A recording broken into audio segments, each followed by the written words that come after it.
ჩვენ ჯერ კიდევ ველით მეტ განმარტებას ყველა მხრიდან ევროპული დემოკრატიული ტიპის საზოგადოებაში ჩვენ ვენდობით ისეთ მედიას, როგორიც BBC-ია. BBC ძალიან სანდო მედია საშუალებაა, სახელმწიფოდან დაფინანსებული მაუწყებელი და იქ არ არსებობს რაიმე განსაკუთრებული ინტერესი.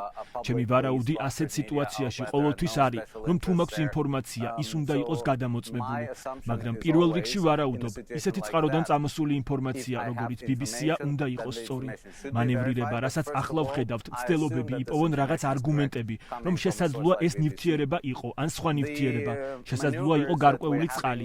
ეს არ ჟღერს სანდოდ და როცა ჩვენ ზოგადად ვხედავთ ადამიანის უფლებების გაუარესებას საქართველოში, მედიის მიმართ დამოკიდებულებას და თუ შევხედავთ მმართველი ძალის, პარლამენტის დამოკიდებულებას ადამიანის უფლებების მიმართ, მედიის, პროტესტის ჩახშობაზე, მათგან მიღებული ინფორმაცია, რომელიც საკმაოდ არეული და უცნაურია, შეზღუდულია.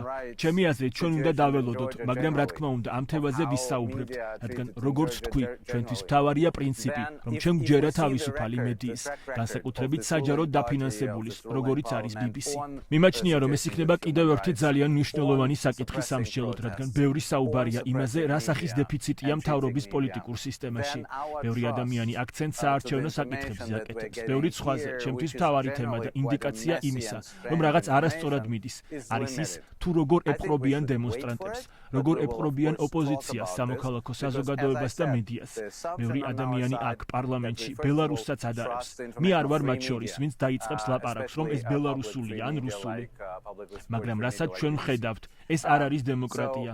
ეს არ არის დემოკრატია, რომელიც ევროპისკენ მიისწრაფვის და ეს არ არის თავისუფალი ხელისუფლება, რომელიც ყველასთვის თავისუფალ სივრცეს უზრუნველყოფდა, რადგან თავს იგრძნობდა კომფორტულად იმით, რომ ლეგიტიმაცია აქვს